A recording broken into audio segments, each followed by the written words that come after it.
as international radio and television. Her delicious and healthy recipes have been featured in Better Homes and Gardens magazine, Vegan Food and Living magazine, and across the web. And I went to her website today, and immediately I knew which recipe I wanted to click on because I knew my kids would love it. It looks so delicious. You'll have to go to her website, jenniferskitchen.com. It was sugar-free strawberry milk. And I have to say, I've been on lots of websites trying to download lots of different recipes, and it's not always easy. But Jennifer, on your side, it was super easy. There was a spot that said print. I hit print, and it printed it out for me just beautifully. So I would encourage you to check out jenniferskitchen.com. So Jennifer, thank you for coming. Thank you for having me. It's a privilege to be here. I don't think, is the microphone working? Turn it on. No? You need Should be working now? There we go. I think I hear it. Anyway, really happy to be here. Very happy to be here. I'm just going to apologize ahead of time that this is probably my longest talk that I have. So just sorry for your sore bottom. I'll just tell you right now. But I will do it as quickly as I can without leaving anything important out. So just to get started right away so we don't waste too much time. See this adorable little boy? He's cute, huh? Well, looks can be deceiving. This is Dylan. He was a 7-year-old, whiny, hyperactive, difficult child who could not sit still and had a hard time focusing. His parents couldn't get him to bed on time at nighttime, and he was impossible to wake up in the morning. He was constantly arguing with his siblings, very aggressive with his classmates. Just temper tantrums and meltdowns were a regular part of the day, and just basically a difficult child. But that was 8 months ago, and now Dylan is indeed as adorable as he looks there. He's well-behaved, well-mannered, not hyperactive. He's calm. He does well in school. No more temper tantrums. So the logical question is, what happened? Well, I'm going to tell you what happened to Dylan a little bit later, but first I have a question to ask you. How many of you have ever felt butterflies in your stomach? Okay, most of you have. Somebody tell me, what caused those butterflies in your stomach? What prompted them? Anxiety? Somebody said nervousness, I think. Okay, so you were thinking about something that made you feel anxious or made you feel nervous, right? So you were thinking about something. So wouldn't it make more logical sense for those butterflies to be in your brain and not in your stomach? Because you're thinking about something, right? And yet we feel the butterflies in our stomach, not in our brain. It's a long way between the brain and the stomach. So how does a mental process like nervousness or anxiety cause you to feel butterflies in your stomach? Well, that is the gut-brain axis at work, and that's what we're going to talk about this evening, the gut-brain axis. The gut-brain axis is a two-way system of communication between your brain and your stomach or your gut, and it's actually really, really complex, so I'm going to try to simplify as much as I can. There's a lot of components to the gut-brain axis, but I'm just going to cover 4 of them very, very briefly tonight.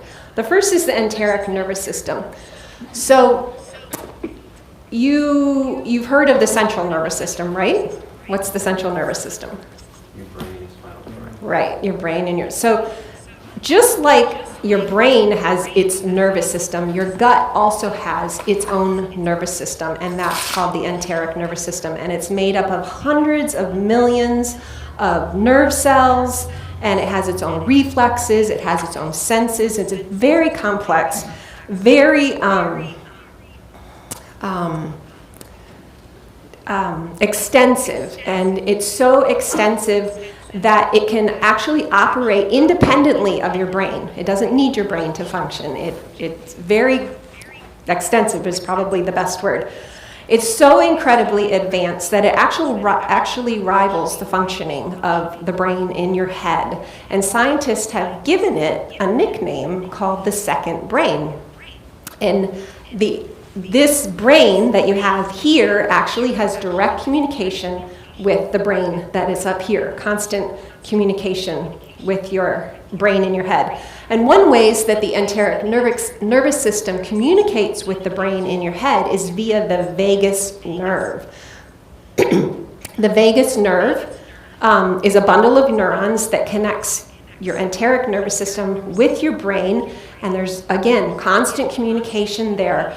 And the communication is bidirectional, but by far most of the communication goes from the gut to the brain instead of the other way around. So more often than not, your gut is telling your brain how you're feeling instead of your brain telling your gut how you're feeling. Another aspect, another component of the gut-brain axis is the gut microbiome. Now the gut microbiome, we've heard about the bacteria in our gut, so it's that, but it's also a lot of other, like viruses are inside your gut, archaea, fungi, many things. It's all collectively called your gut microbiome, and the gut microbiome continually communicates with your brain via neural pathways or endocrine pathways, immune system pathways. Constantly, the gut bacteria is communicating with your brain. And then we also have the neurotransmitters. The neurotransmitters are chemical messengers that usually, or they have a lot to do with your feelings and your thoughts. And usually we think of the chemical messengers or the neurotransmitters being in your brain, but the gut produces more than 30 different neurotransmitters. They're not just produced in your brain. And one of those, for example, one of those neurotransmitters is serotonin. Over 90% of the serotonin is actually produced in your gut, not even in your brain. Serotonin is a hormone that is kind of like your sense of well-being hormone. And again, it's produced in your digestive tract. This neurotransmitter also helps you get a good night's sleep at night. Actually, it does a whole lot of things. Anyway, it's produced in your gut. And we also have neurotransmitter receptors in the gut. So we have a second brain in our gut. We have direct communication between our gut and our brain via the vagus nerve. We have bacteria that communicate with your brain, bacteria in the gut that communicate with your brain constantly.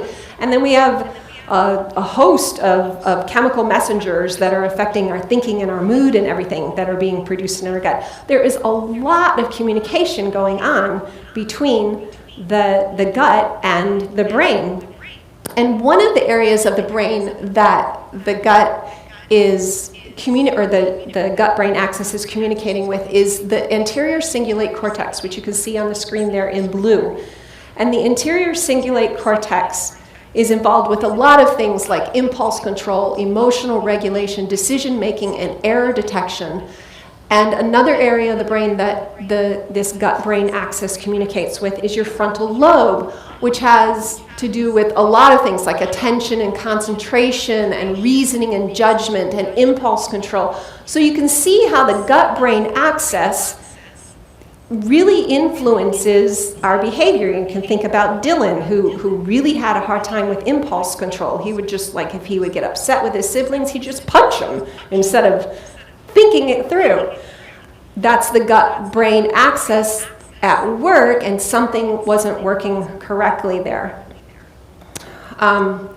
So we've got all of these systems, the enteric nervous system, the vagus nerve, the gut microbiome, the neurotransmitters, and many factors in our life will influence how these function, but one of them is the food we eat. The food we eat goes into our digestive system, of course, and every bite of food we eat that enters the digestive system has a strong impact on the functioning of these systems. Let me just tell you a little bit about this one experiment that was done. This is a school in New York, and just looks from appearances, looks like everything is going fine. The kids are calm and they're doing their schoolwork. No apparent problems. But a few years ago in this school, there were police officers who had to patrol the halls of the school because the students were terribly unruly, very violent, ill-behaved, ill-mannered. There's a lot of fighting going on in the school. Some of the students would try to sneak in weapons. But now, several years later, everything has changed. The students are well-behaved and they're calm. And so the natural question is, well, what made the difference? And you can find the answer at lunchtime. They used to serve the typical lunch fare of hamburgers and French fries, pizza, macaroni and cheese, but now their lunch meal consists of fruits and vegetables, whole grain bread, and just generally healthy food. No vending machines in the schools anymore, only water is allowed, no soda pop is allowed. So there was a pretty radical change in the diet of these children, and presumably they were still eating what they normally eat at home, so the diet was only during the school hours. But regardless, we see this radical change in behavior, and the only change that was made was their lunchtime fare. So the researchers concluded that there was definitely some connection there. Here's another experiment that was done. This experiment was done in over 800 schools in low-income neighborhoods. And these children ate both breakfast and lunch at school. And so they totally changed the diet in a similar way that they did at the other school. For these children, breakfast and lunch became much healthier. And before the experiment, the number of students passing final exams was 11% below the national average. After they made this change in the diet of these students, the average went to 5 above the national average, those who were passing final exams, just from a change in the diet. Here's another experiment. This one was done in juvenile correctional institutions where they replaced the processed food with fruits, vegetables, whole grains, and they saw that the violation of house rules fell by 37%, just from a simple change in diet. There was no counseling programs, no behavior modification programs, just a simple change in diet.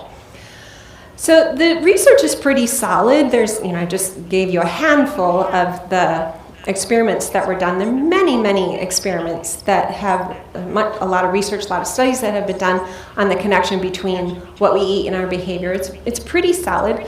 So to me, it's quite interesting if we definitely have this connection between diet and behavior, it would be interesting to know, well, then what foods negatively affect our behavior, what foods negatively affect our brain, and what foods positively affect our brain.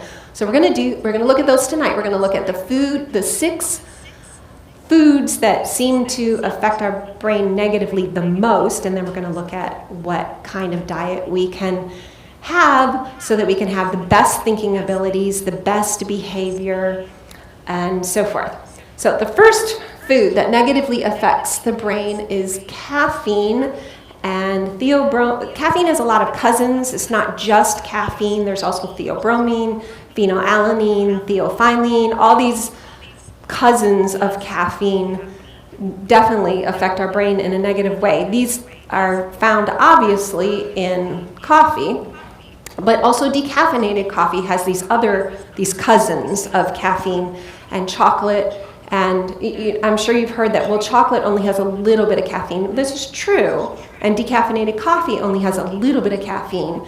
This is true, but both of these foods also have all these other related chemicals, and they all negatively affect the brain. In fact, the research tells us, this particular study says these chemicals are psychoactive compounds that directly affect the functioning of the brain.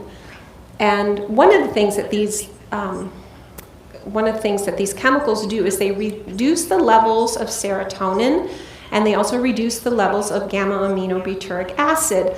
And both of these are naturally occurring chemicals in the body that keep us calm and keep us very focused. So I agree with this pathologist. She says that these chemicals alter the biochemistry of the forebrain and can affect learning and memory and should be avoided completely. Even the related chemicals, the ones that are related to caffeine. So that's number one. Let's go on to number two. Number two is sugar, and we eat so much sugar. In the year 1600, the average person ate, how many people know, or any guesses how much the average person ate of sugar a day in 1600s? 1 teaspoon a day. And now Americans eat over 22 teaspoons of sugar every day. But here's the thing. Nobody thinks they're eating that much sugar. And the reason for that probably is because sugar is hidden in so many foods. Just about every packaged food in the grocery store has some form of sugar in it. For example, yogurt, just a little tiny cup of yogurt. That little tiny cup of yogurt that is labeled as this wonderful health food has more sugar in it than you should be eating in an entire day. Granola is another example. Most granola has so much sugar in it, it really should be considered cookies for breakfast and not cereal for breakfast. These lovely sounding whole grain waffles, they're advertised as being really good for you, loaded with sugar. And these, you'd think a health bar, right? A protein bar, a health bar, that's got to be good for you. They're all loaded with sugar. And we have sugar in salad dressing and mayonnaise, and cereals are often, it's very difficult to find cereal without sugar, and if you do find it, it usually tastes like cardboard. And then there's peanut butter, just pretty much every packaged food in the grocery store has sugar in it, and that's how we're eating 22 teaspoons of sugar a day. In addition to the fact that we're just eating too many of these. Too much cake, too many cookies, too much ice cream. It all has sugar in it, and it all negatively affects the functioning of the brain.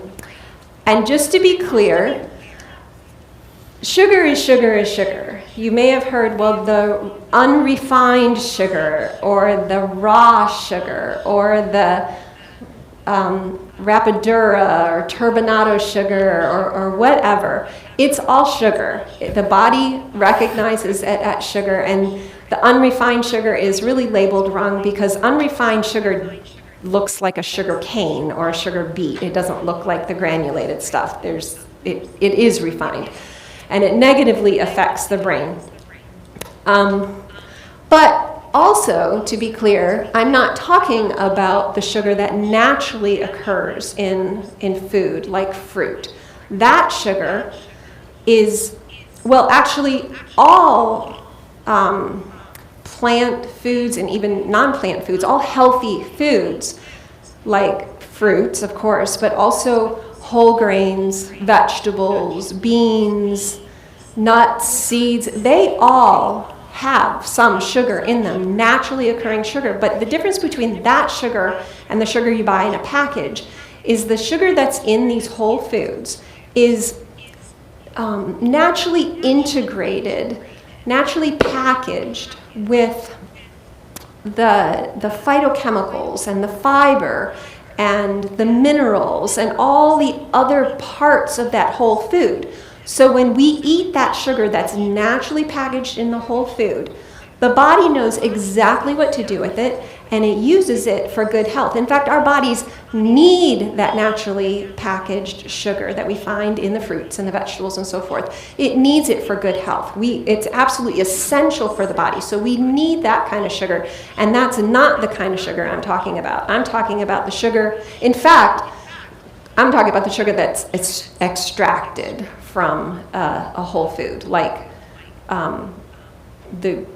extracted from beets or from sugar cane or sometimes from the coconut tree or the sap or whatever the coconut. It's called coconut sugar. that's extracted from something.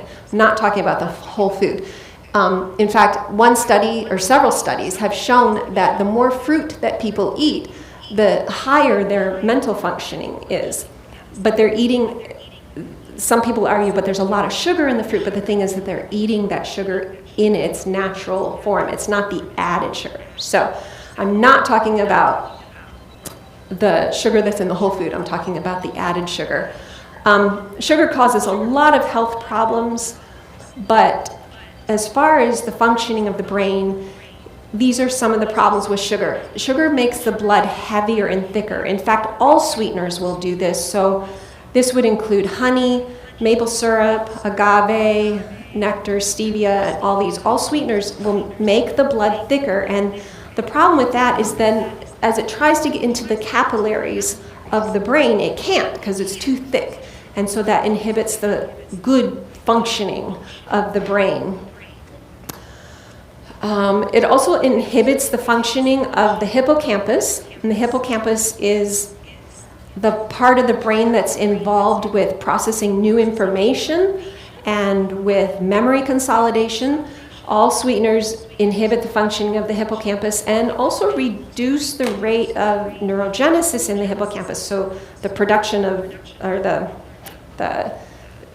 creation of new neurons, new nerve cells in the hippocampus is inhibited by the consumption of sugar. Also alters microbial biology or ecology. In other words, sugar, what happens here is that sugar feeds your bad bacteria in your gut, and that can cause an imbalance.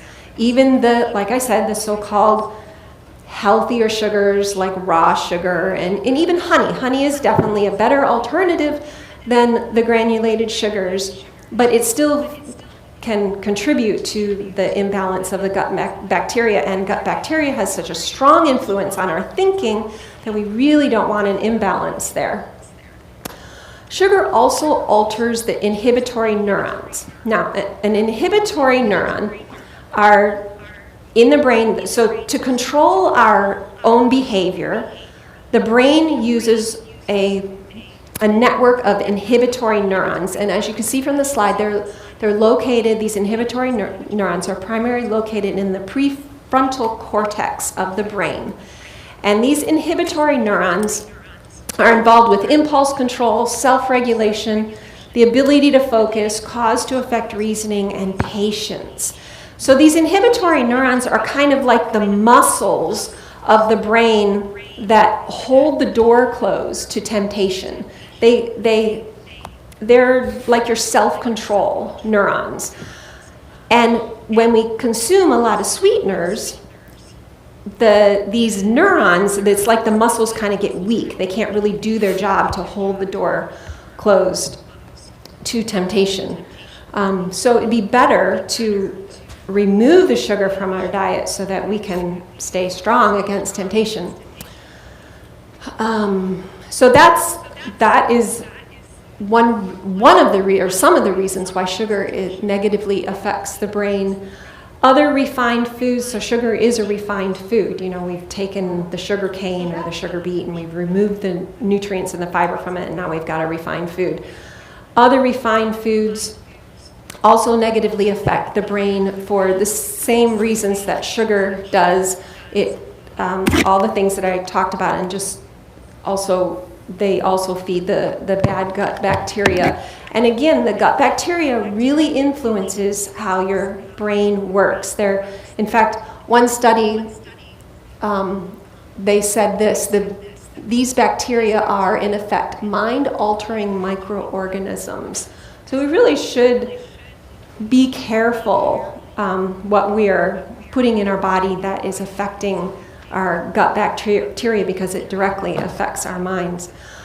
So if we want to remove the refined foods from our diet, we first need to understand what refined foods are. Anybody know what that food is on the top left of the screen? Grain. Wheat.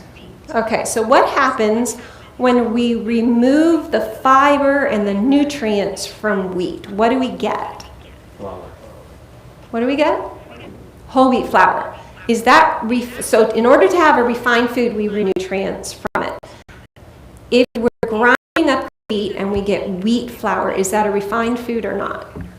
No, that's a whole food, because we haven't removed, we just physically changed its structure. We haven't removed the fiber and the nutrients from it. So white flour is a refined food. What's that next food up there? Sugarcane. What happens when we remove the fiber and the nutrients from sugarcane? Yep, it's refined, and what do we get? Well, any kind of sugar. Any kind of sugar. There's degrees, so you can remove the fiber and the nutrients from the sugarcane, and there's degrees of refining, but basically it's all refined. I mean, it is all refined, not basically, it is all refined. So what's the next food? What happens when we remove the fiber and nutrients from an orange? What do we get? Orange juice. Orange juice is a highly refined food. We think of it as a health food, but really the orange is the healthy food, and the juice is very refined because we've removed essential nutrients, and one of those essential nutrients is fiber. What about that? Does anybody know what that is? It's an olive. What happens when we remove, olives are very healthy whole food, but what happens when we remove the fiber and the nutrients from the olive? We get olive oil, a very highly refined food. And these refined foods not only cause issues with our health, but they also inhibit the functioning of the brain. So if we want good health, we need to not be eating the refined foods like those, but we need to be eating the whole foods, foods in their whole natural state. Now I do probably a 20-minute talk on refined foods. You got the very abridged version. Any questions? Is that clear and understandable? Because a lot of people think that olive oil is a health food, so I don't know if anybody's shocked by that or if you've heard it before. Make sense? Okay. Better to eat the olive, the oil that's in the olive, not the oil extracted from the olive. We need these whole foods for good health. Refined foods have also been strongly connected with depression. In this study, a study published in the British Journal of Psychiatry, they analyzed the dietary patterns and the risk of depression in over 3,000 participants over a 5-year period, and they found that those who ate more whole foods had a lower risk of depression, and those who ate more refined foods had a higher risk of depression. And pretty much, I mean, study after study after study showed that the more refined food you eat, the higher your risk is of depression. It affects the neurotransmitters, it affects the gut microbes, and increases your risk of depression. So that's number 3. Let's move on to number 4. Number 4 is animal products. Animal products have a specific kind of fat in them called arachidonic acid. And arachidonic acid it causes inflammation in your body. And the inflammation can cause problems like in your joints or other areas of your body, but the inflammation can also cause problems in your brain. When the inflammation moves to your brain, we're more likely to see anxiety and stress and depression from the consumption of animal products. Animal products also can damage the hypothalamus. Now the hypothalamus is a little area of your brain there. You can see it in orange on the slide. And the hypothalamus helps to regulate emotions, and it also releases hormones. In fact, many hormones that are released in your body are released from the hypothalamus. Interestingly, it also plays a large role in appetite and weight control. And again, the consumption of animal products actually does damage to the hypothalamus in the brain. So we're going to see, connected with the consumption of animal products, we're going to see more anxiety, more stress, more depression, and more issues with weight gain and with appetite. And with animal products, I'm including all animal products, the meat and chicken and fish and milk and cheese. In fact, cheese is the biggest offender, probably because the arachidonic acid and the saturated fat are more concentrated in the cheese. We also see that animal products can alter the hippocampal gene expression. The hippocampus, again, as I mentioned before, it's involved with processing new information, involved with memory consolidation, impairs stress coping abilities, reduces molecular substrates that support cognitive processing. That's a very complicated way of saying that animal products just make your brain not function as it should. And also increases risk for behavioral disorders. We also see a negative shift in the gut microbes when we add animal products to the diet. Again, the cheese is definitely the biggest offender. The research hasn't quite determined why, but we think it's probably because of the concentration there.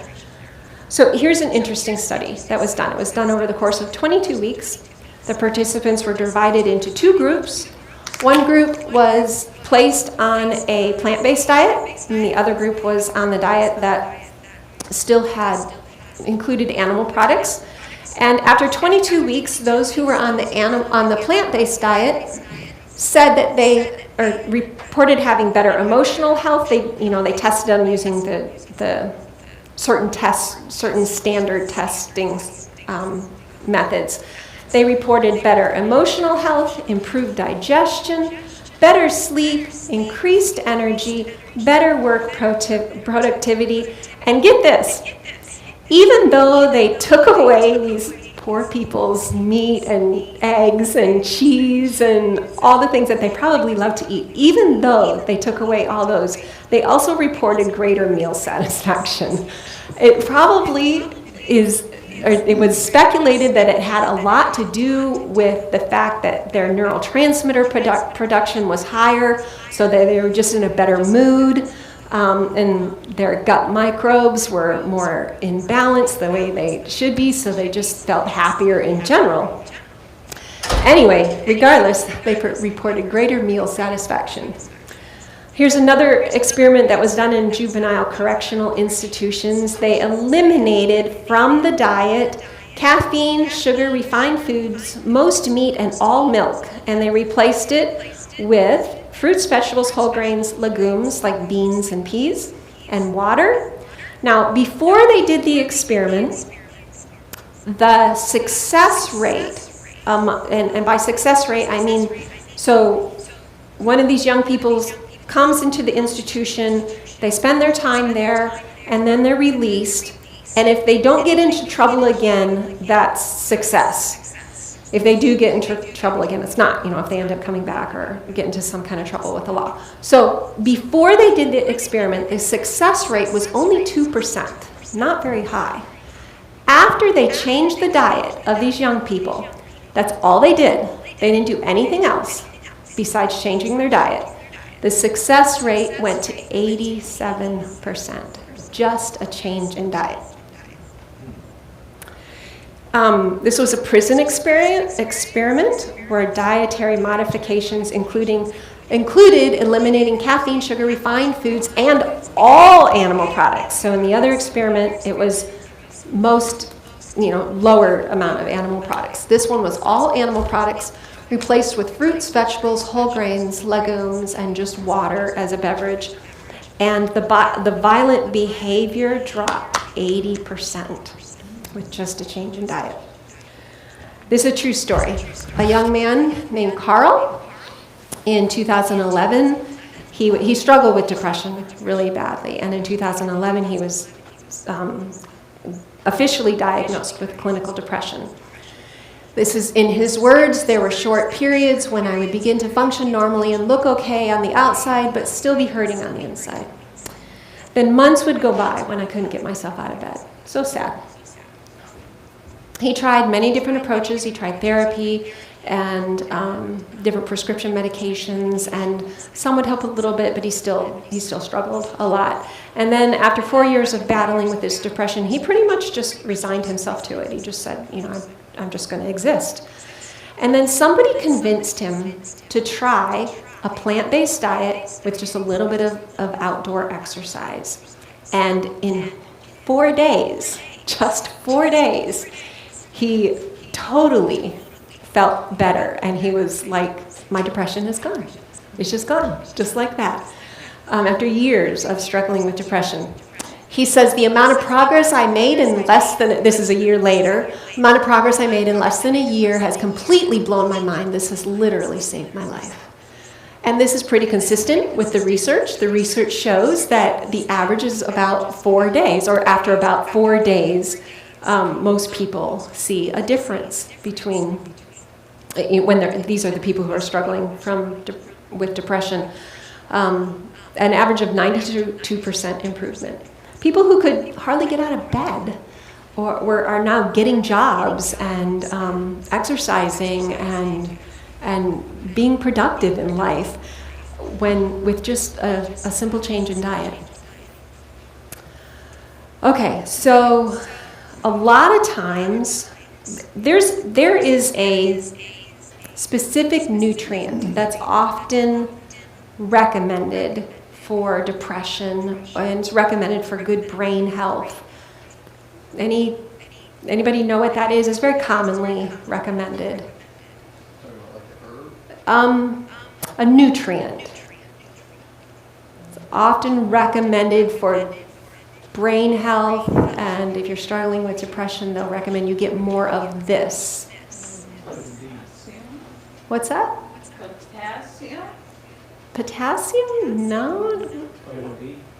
Vitamin D is one that they do recommend, but that's not the one I'm thinking of right now. Yeah, that's good too. I'm thinking of omega-3s. That's often recommended for depression. Yes, flax seeds are very high in omega-3s. Often recommended for depression and recommended for school children for good brain function. So what food is usually given as a good source of omega-3s? Fish oil. Fish and fish oil. Well, let's look and see that's what's recommended, but let's look and see what the research shows. There's several studies. I just happen to choose this one. It's a randomized controlled trial, and it divided the participants into 3 groups. One group, their diet stayed the same, no change. So they're just eating a diet that has some animal products in it and not terribly unhealthy, just average. The next group of people, they had them eat 3 to 4 servings of fish a week to up their omega-3 intake. And then the third group, they restricted all animal products. So they're only eating fruits, vegetables, whole grains, legumes, nuts, seeds, things like that. Restricted all animal products. Then after they stayed on this diet for the specific amount of time, they tested them using certain tests that they use, profile of mood scores, depression and anxiety stress scale. And of course, those who stayed on the control group, nothing changed, of course, that's what they expected. But interestingly, those who were on the fish diet, even though they are getting a huge amount of omega-3 in their diet, nothing changed. Still the same. The plant-based diet, scores went through the roof. They're much better mental function, much better mood. There's significant improvement in scores. Here's another study that was done. They found that those who ate 3 servings a week of beans and greens decreased depression by 60%. So one of the reasons why this works so well has to do with neurotransmitters. Neurotransmitters are, again, they are chemical messengers in our body, and one of the things they do is they control our mood. So we like these neurotransmitters because they keep us happy. So let's suppose these are our neurotransmitters. We also have in our bodies an enzyme called monoamine oxidase. We're going to call it MOAO for short. And it's a very complicated process, but to put it very simply, monoamine oxidase it'll clean up used neurotransmitters. It kind of keeps everything in check. If the neurotransmitter isn't being needed anymore, the MAO will clean it up. And this is good, we need this. But people who struggle with depression generally have too much MAO. And so what happens is the high MAO levels eat too many neurotransmitters, and then we're not feeling so happy anymore. So this really can contribute to depression. Thankfully, there's also such a thing as MAO inhibitors. So the MAO inhibitors are going to go eat up that MAO, and so now we have more neurotransmitters because the MAO is just doing its job, but it's not doing too much of its job. So you can see that the MAO inhibitors are helpful, right? That everybody followed that little animation. They're very helpful. They keep the MAO in check, especially for those who suffer from depression and may have too high of levels of that. So where do you get these monoamine oxidase inhibitors? Well, some, not all, but some antidepressants are actually monoamine oxidase inhibitors.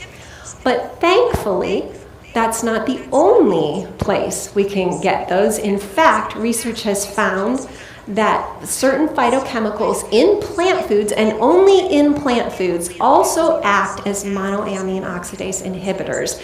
And they act this role so well that they rival the antidepressant medications. They do the job fabulously. So we can eat these plant foods and have lots of happy neurotransmitters. Okay, so more plant foods in our diet, reducing the animal products. That's number 4. Now let's move to number 5. There are certain foods that can cause irritation of the enteric nervous system. And any thoughts on what you think might irritate the enteric nervous system? Any foods that might irritate it? What's that? Spicy foods. Spicy foods are indeed very irritating to the enteric nervous system. Experience tells us that, but also research tells us that. And we all, well, those of us who have tried it will recognize that eating a habanero pepper or a jalapeno or chilies or something like that, we feel that irritation. And that is indeed true, but what we don't realize is that the enteric nervous system can be irritated long before we actually feel it, or should I say at a much lower level than what we actually feel. So we can, the chemical composition of spices is such that the irritation can be experienced by the enteric nervous system even with the ingestion of just a small amount of very mild spices. So we're not feeling it, we're not going, whoa, I just ate a habanero for lunch or whatever. We're not feeling it, but the irritation is there from just a very small amount of mild spices.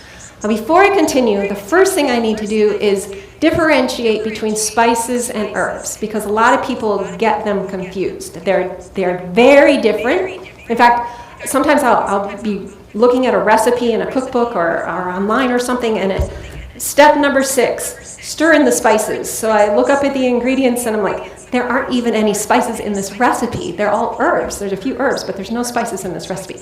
They're two different things.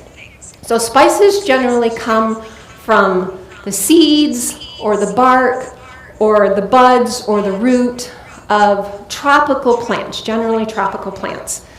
And herbs are generally the leaves of an herbaceous plant that grows in temperate zones. So we can grow herbs very easily here in Michigan. We can grow basil and oregano, and the leafy parts of a plant are generally herbs.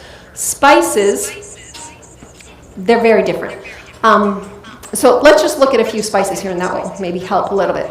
Spices include pepper, chili, white, red, or black, chili powder, curry, cloves, mustard, and we're not talking about the leafy mustard, we're talking about the mustard seed, cinnamon, nutmeg, allspice, and mace. So these are spices. Even small amount of these spices are very irritating to the enteric nervous system.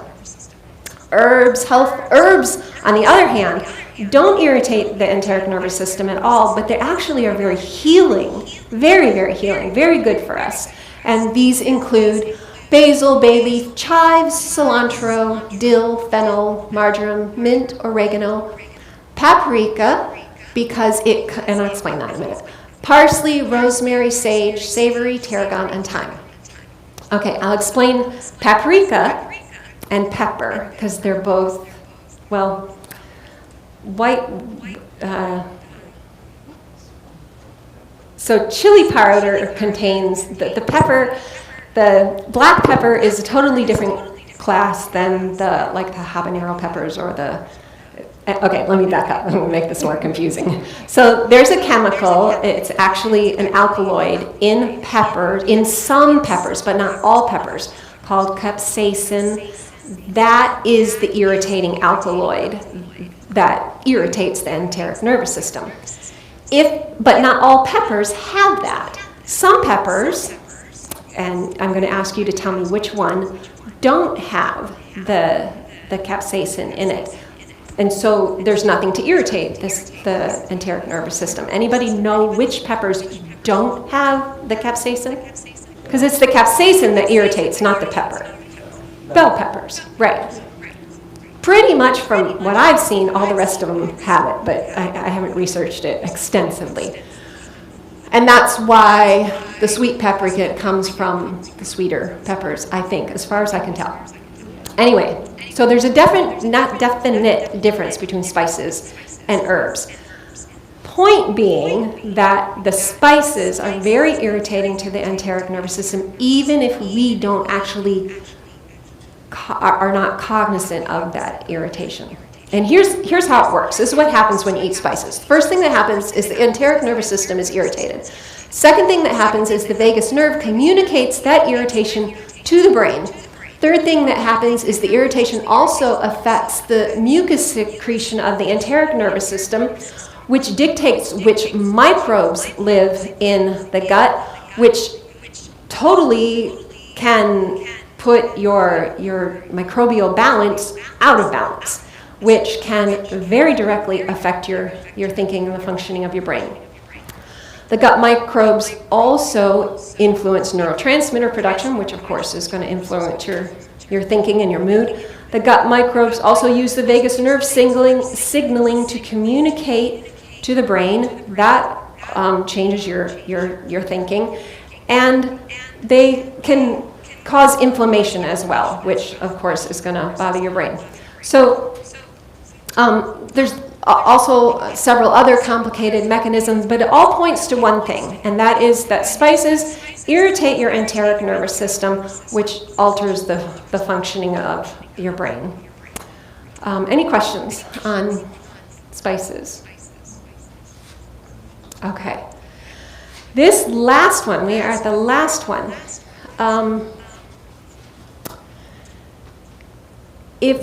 If I say potassium, what food do you think of? If you need more potassium, what food would you? Bananas. It was in concert. Bananas. Did you know, we think of bananas when we think of potassium. Did you know that in the list of foods that contain potassium, did you know that bananas don't even make the top 100? Avocados, potatoes, Swiss chard, pistachios, lots of other foods have more potassium than bananas. Why do we think of bananas when we think of potassium? Bananas do have potassium, just not that much as other foods. Why do we think of bananas when we think of potassium? Advertising. What's that? Advertising. Advertising. That's what we've been told through the media. I remember in first grade being taught, and I'm not young, in first grade, I was taught that that we should eat more bananas because they have potassium. I remember in high school sports being taught if you need to eat a banana so you don't get muscle cramps because they're high in potassium. It's what we've been taught. It's what's been taught through education, through the media, what have you. Why am I telling you this? Number 6 is not about potassium. Has nothing to do with potassium. Has nothing to do with bananas. Why do you think I'm telling you this? Because of what they're trying to throw out there. Because you can't believe everything you see in the media. You can't believe everything that you're taught. And so when I tell you what number 6 is, I don't want you to stone me, okay? I'm just telling you what the science says. It's not my opinion. It's just what the truth is. And it goes very much against, there's a trend going right now that's really pushing this particular class of foods. And this particular class of foods is very damaging to the brain, regardless of what you hear in the media. Everything we hear, well, anyway, okay. You ready? Okay. The next one is alcohol, vinegar, and other fermented foods. Fermented foods, and they're all classified in the same lump. Fermented foods very negatively affect the brain, but they're being pushed really, really hard right now as being beneficial for just about everything. And I just want to remind you that every 10, 20, 30 years, we go through these trends. Smoking used to be recommended for lung issues.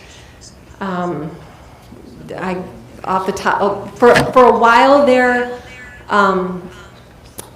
a particular milkshake was recommended for health and weight loss, and the milkshake was a blend of hooves and hide and I don't know, all these that just like from the meat processing industry, the scraps, the trash, Anyway, for a while there that was recommended. It was very, very popular, and just these trends that we go through, and pretty soon, hopefully soon, we're going to realize that the fermented foods were not all that they were pushed to be during this period that we're going through now.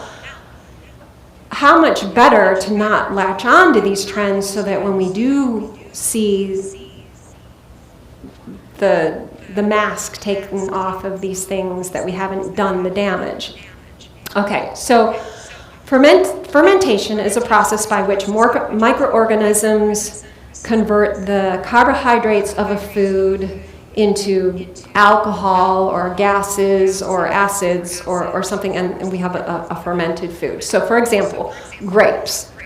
Microorganisms work on the carbohydrates of the grapes, and we have fermentation that happens, and what do we end up with? Wine. Exactly. All right, now let's do another food, apple. The microbes work on the carbohydrates of the apple, and fermentation happens, and what do we end up with? Okay, hard cider could be one of them. Apple cider vinegar, that was good. It's a fermented food. What happens if the microorganisms work on cabbage and we have a fermented product? What do we get? Sauerkraut. Sauerkraut. Exactly. These are all fermented foods. They're also very, very damaging to the brain. When foods ferment, the waste products are produced by the bacteria, and these waste products are toxic. They're waste products. They're toxic to the body, and the body has to struggle to get rid of them. Some of the toxic products that are produced are amines and aldehydes, and I'm running out of time, so I'm not going to be able to expound on this completely, but I have more information on my website. I'll talk about a little bit more, but I have more information on my website about these toxic products that are produced in the fermentation process. So you can check that out. But anyway, these are very toxic to the body. The body has to try to get rid of them. Your body is building up with toxins, and so it's inevitably going to affect the brain. It also affects the neurotransmitters, so it's going to affect your everything that the neurotransmitters affect, your thinking and your behavior and even more. They're also very irritating to the enteric nervous system. Anything that irritates the enteric nervous system gets communicated to the brain and negatively affects the functioning of the brain. We also see the research has shown that those who consume fermented food have impaired focus, decline in memory, impaired functioning of the prefrontal cortex, a part of the brain that's involved with discernment and good decisions and resisting temptation.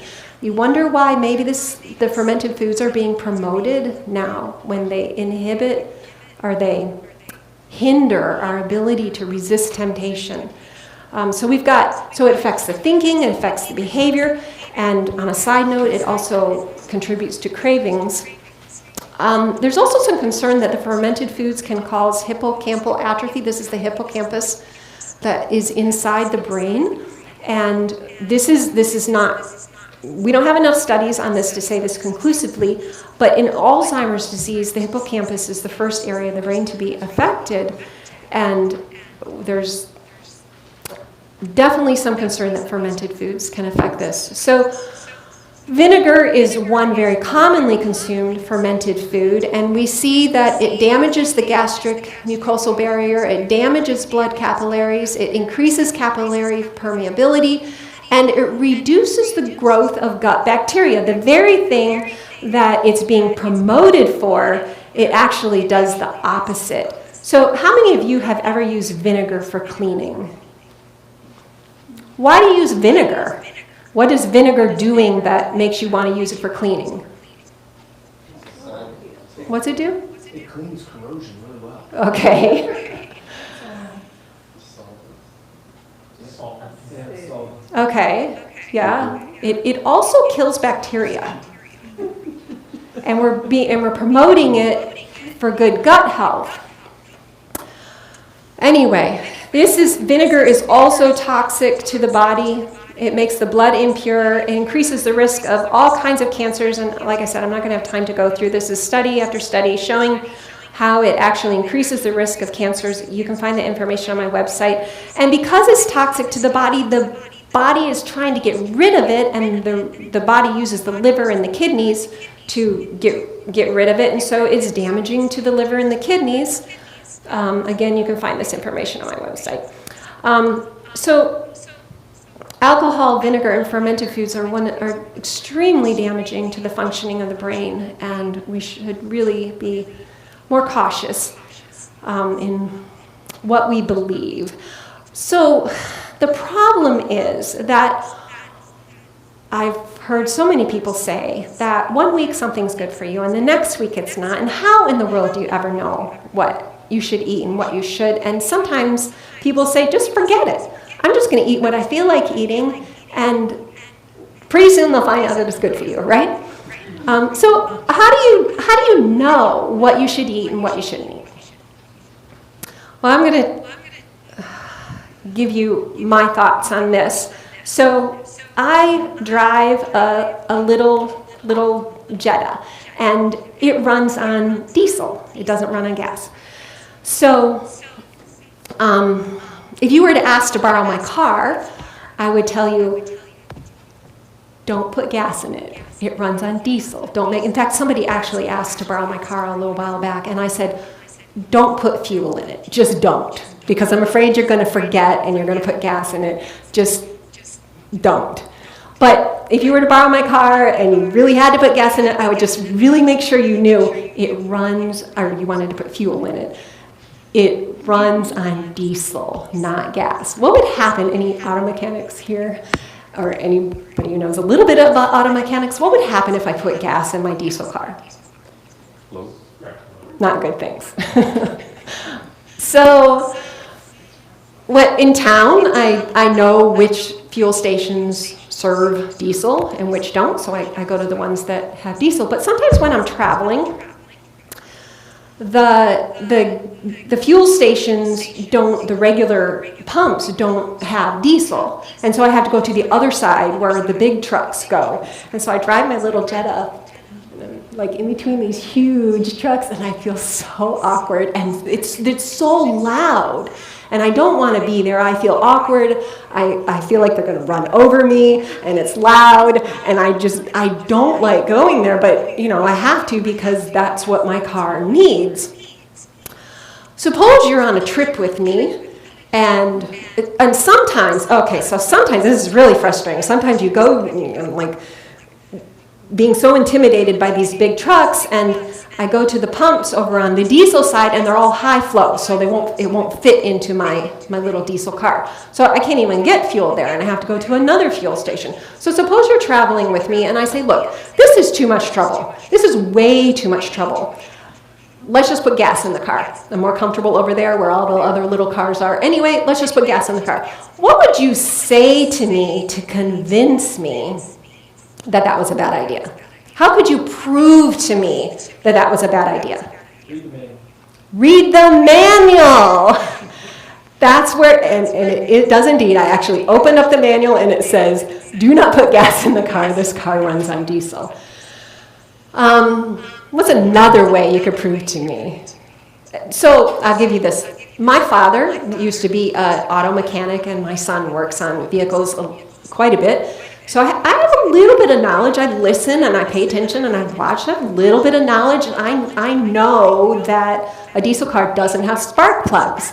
So how else could you convince me? Suppose we don't have the owner's manual. How else could you convince me that it shouldn't get gas? We could look under the hood. We could see, okay, this wouldn't work well. If you have a little bit of background knowledge in this. No spark plug, right? No spark plugs, right? Okay. So basically, we're either going to look at the owner's manual or we're going to look at the anatomy of the car. And the same goes for what we should be eating. We can't listen to what's popular, what's trendy, and even some of the studies aren't reliable because it depends on who they're sponsored by or what have you. What we need to do is we either need to look at, to know what to feed our bodies, we either need to look at the owner's manual or we need to look at our anatomy, or both. And when we go to look at the anatomy and the owner's manual, when we go to the owner's manual, we see our creator, our manufacturer, the manufacturer of our gut microbes, the manufacturer of our vagus nerve, the manufacturer of our enteric nervous system. He knows what food we need. In order to know the best foods, we need just to study God's original plan for the human system.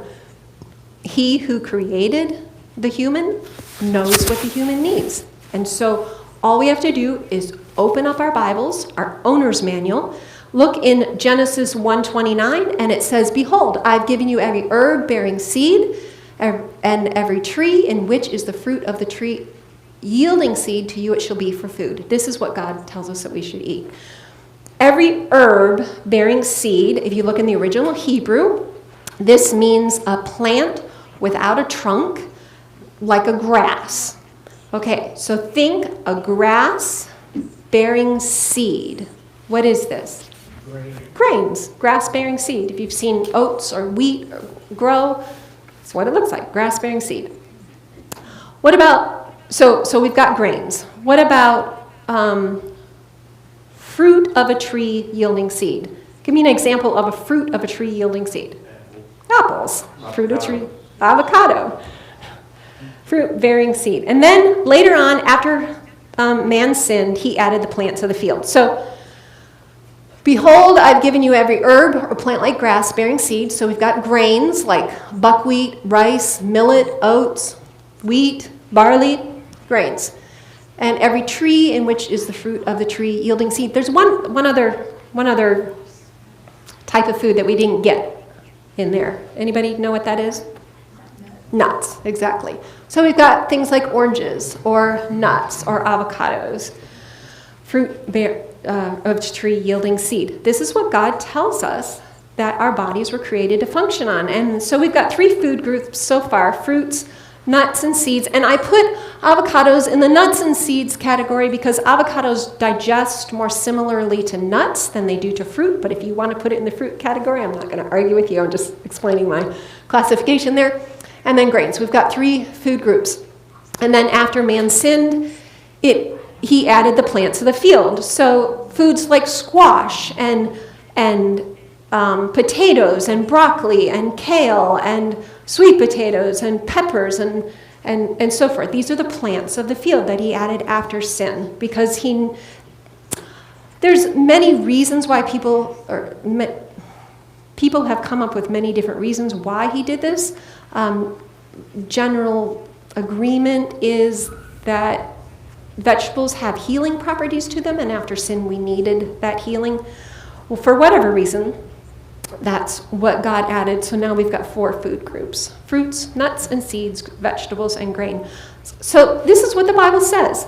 The creator of our gut microbacteria, the creator of our whole system, says we just need a simple diet of fruits, grains, nuts and seeds, and vegetables. This is what the Bible says, and we can trust it. But what does science say? Well, interestingly, science says the same thing. Research tells us that diets rich in complex carbohydrates found in fruits, vegetables, and whole grains shows the healthiest balance of gut bacteria. The fiber in plant foods results in increased short-chain fatty acid production by microbes. Now, fatty acid production in your gut is extremely important, because here's what happens if you've got that happening in your gut. Those fatty acids prevent the growth of bad bacteria, support the growth of good bacteria, reduce inflammation, increase nutrient absorption, improve immunity, improve learning, improve memory, increase neuronal plasticity, and improve mood, all from eating the plant foods that God has created us to eat. We also see other advantages, like a decrease in inflammation from eating the plant foods and a balance of the neurotransmitters. It's just beautiful to me that the food that God created us to eat, the food that God told us in the scriptures that we're supposed to eat, the food that he's provided for us, does so many wonderful things for the functioning of our brain. So we see a reduced risk of depression, reduces the diet that God has created for us, reduces risk of depression, reduces impulsiveness, reduces irritability, reduces impatience, reduces violence, increases productivity, increases cognition, increases ability to concentrate, increases ability to resist temptation, slows the rate of cognitive decline, and lowers the risk of depression. This is in dementia. This is what study after study has shown us, and we just can't improve on God. It's just a beautiful thing. Interestingly, this is what the current research is showing us, but this is not new information. Almost 200 years ago, this was written almost 200 years ago, and it says the moral sensibilities of your children cannot be easily aroused unless you're careful in their selection of food. In this book, Christian Temperance and Bible Hygiene, it was recognized that there is a moral connection between what we eat. There's a moral connection with what we eat. Yeah. If our physical habits aren't right, our mental and moral powers cannot be strong.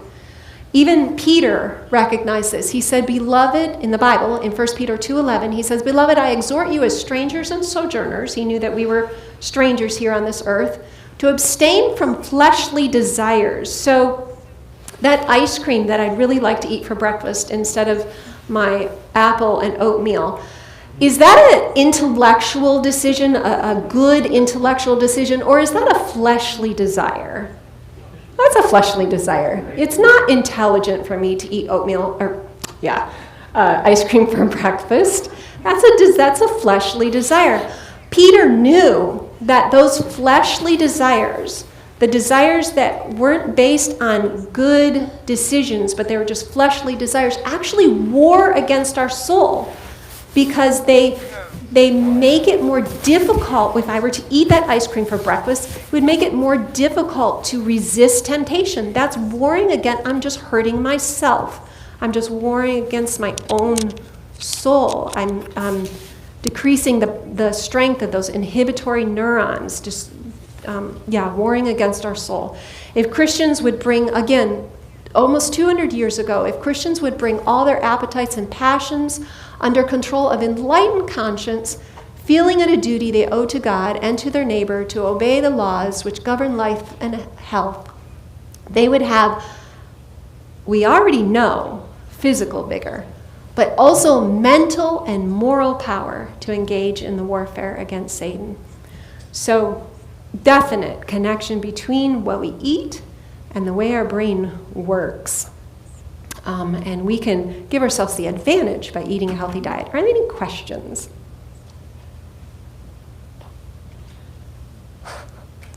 Yeah. What about cayenne? Cayenne pepper is very irritating to the enteric nervous system. It has some medicinal properties, but it has some, just like many other things that have medicinal properties, it has some side effects, and one of them is the irritation of the enteric nervous system. You can't believe everything you hear. Yeah. What are amino acids? Amino acids are the building blocks of protein, but are you talking about amino acids or liquid aminos? I don't know. Okay, well, there's building blocks of protein. Are they good for you? If you eat them in the beans and the grains and the vegetables that they naturally come in, they're really good. So do you make any chili then? Without the spices. You make chili without chili powder?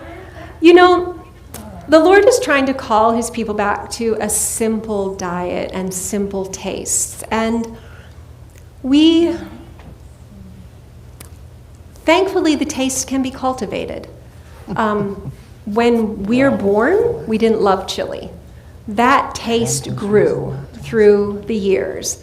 And just as that taste can be cultivated one way, it can be cultivated the other way too. And they actually have done research on this specific subject, and they found that people who love spicy food and think that other food is really blah and boring, after some time on a blah and boring diet, they start to be able to taste their food more and appreciate the simple taste. Yes?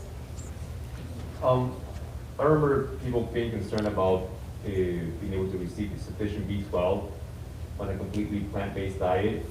Is there truth to that? Because some people would say, sometimes you have to have some eggs and things like that, because our bodies do not necessarily absorb B12, is not as present in just the plants, so we have to get it through other means. Yeah, there's actually been some research done on that. It's pretty solid research. It's a little more than I can cover right now because I want to talk about one more thing because I thought somebody was going to ask me about it.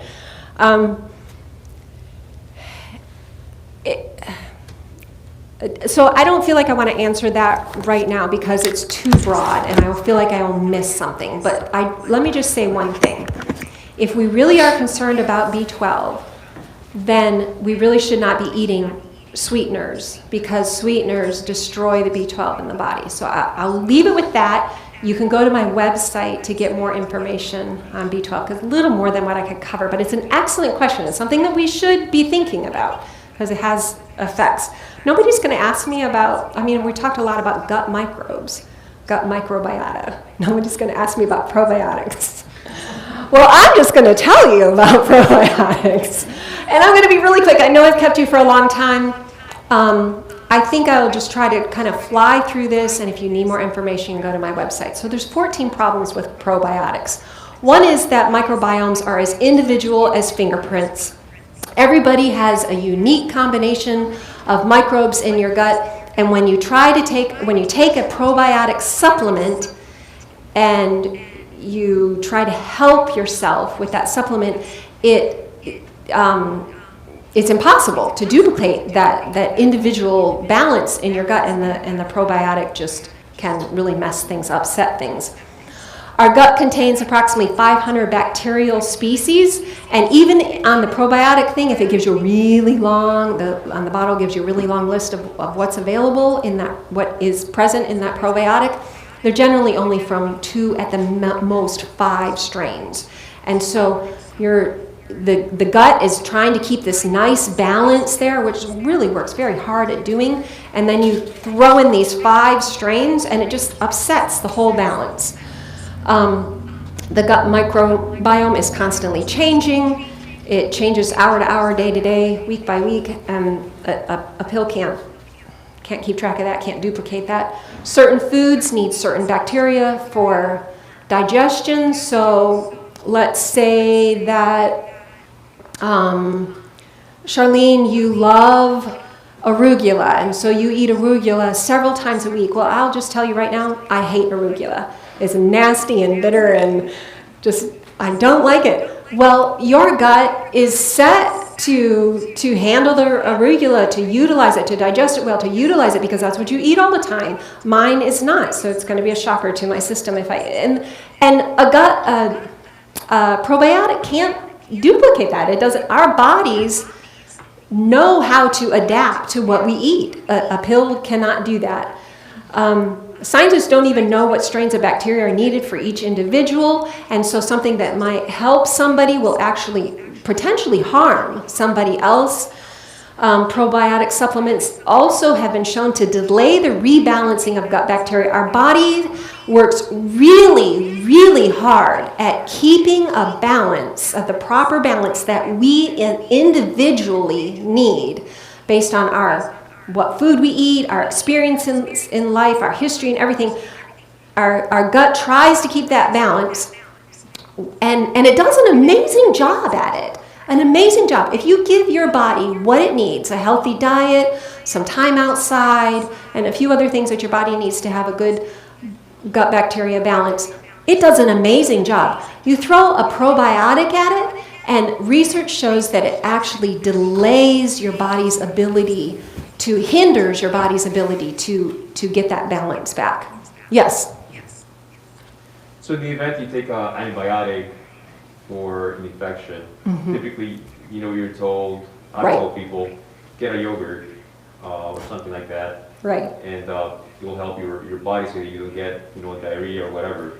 So if we just leave the stomach alone, it will basically build itself back up? The research that I'm referring to here was done, or at least most of the studies were done on people who had antibiotics. So they started off with an imbalance because of the antibiotics. And one group was given a healthy diet, and the other group was given a healthy diet plus a probiotic. Those without the probiotic reestablished the proper balance much quicker than those with the probiotic. God put in us the ability to heal. It's really sad that we need that, but we need it. And God put within us the ability to heal, and the body knows what to do. The key is to give it what God has prescribed for it, not something else. Concerning these results reveal a new potential adverse side effect of probiotic use. We're just really harming ourselves. Studies show that probiotic supplements decrease the patient's diversity in their microbiomes. I'm just keeping you too long, so I think I'm just going to have you look at the website to get more information. Let me just tell you about this physician's experience real quick, and then you can get more information about the negative effects of probiotics on my website. She was diagnosed with cancer. This is a true story. Rita, a physician, diagnosed with cancer. She knew that a healthier gut microbiome would make you respond better to the treatment of cancer. So she started taking probiotics, and she started eating fermented foods, an abundance of fermented foods. After 6 months, I expected my gut microbiome to be in great shape. But to my shock, its diversity was less than before I started the diet. Actually made the health of my microbiome worse. We really can't improve on God. If we would just take the food that He's eaten us, the lifestyle, food that He's given us, the lifestyle He's prescribed for us, our gut can do a much better job. There's some really dangerous things. Scientists don't really even know if probiotics are safe. It might even affect our central nervous system functioning. Here's the scary thing. Probiotics are, the bacteria in there, they're live. They can adapt. Once they're in our system, they can adapt. They can change. They can mutate. And once they're in our system, we don't have any control over how that happens, when it happens, if it happens. And science is very concerned that and in fact, it's been shown that some of the bacteria mutate and actually do damage to our system. There's definitely a danger there. Again, don't have time. One study, this is the way one study put it. Using probiotic supplements to try to change gut bacteria populations may transform healthy gut microbiota into a disease-inducing entity. So before we try to improve on God, especially Christians, because we know that the gut bacteria affects our thinking, we should think twice before introducing something that could so affect our thinking as a probiotic that might affect our gut microbiota. Again, you can get this information on my website. But there have been studies. This study on the screen has shown that a simple, and I emphasize simple, plant-based diet produces a gut ecology that no other diet can do. It produces clear thinking that no other diet can do, clear discernment that they can't replicate it with any other diet, healthy gut bacteria balance with the plant-based diet. Oh, before we end, I do have to tell you about poor little Dylan. So what they did with Dylan is everything that I listed, they removed all the sugar from his diet, all the refined foods from his diet, put him on a healthy plant-based diet, had him spend a little more time outside, because children need time, we all need time outside. And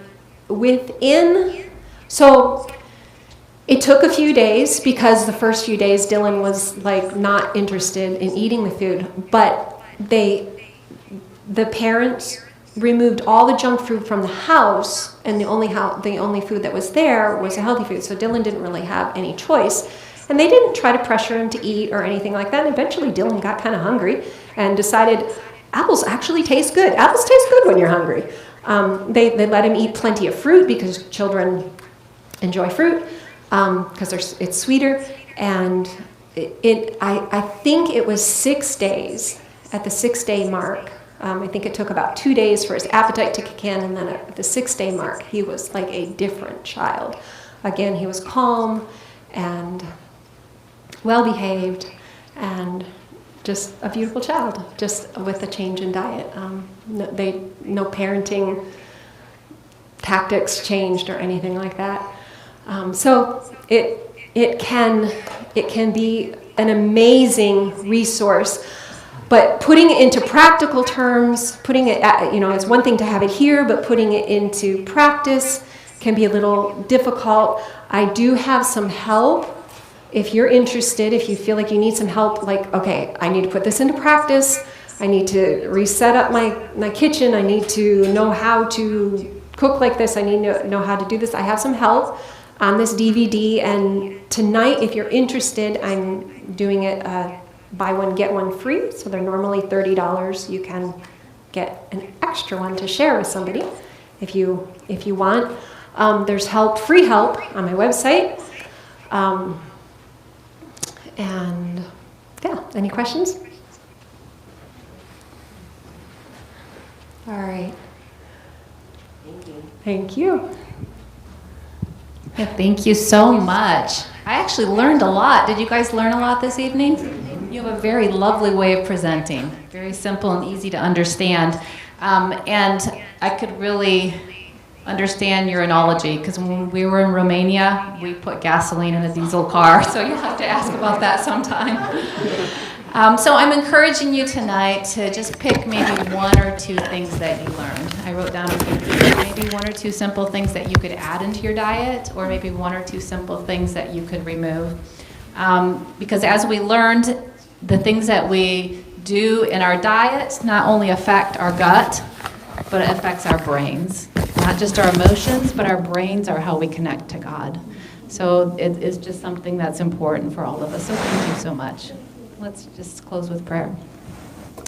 Heavenly Father, again, We're so grateful for the wisdom that you've given us. And Lord, I pray right now for strength. I know that I put one or two things on my page that I would like to change. And Lord, I ask for your spirit, your power to come and help do that. I pray that you would help each of us tonight to grow in our relationship with you in many different ways, not just what we eat, but in many different ways of our life. Lord, thank you that you created us as whole people, that we're all integrated, that what we eat affects our brains and vice versa. And Lord, I just pray that you would go with each one of us and help us to be witnesses for you. In your name, amen. So again, if anyone's interested in the DVDs, and again, please check out jenniferskitchen.com.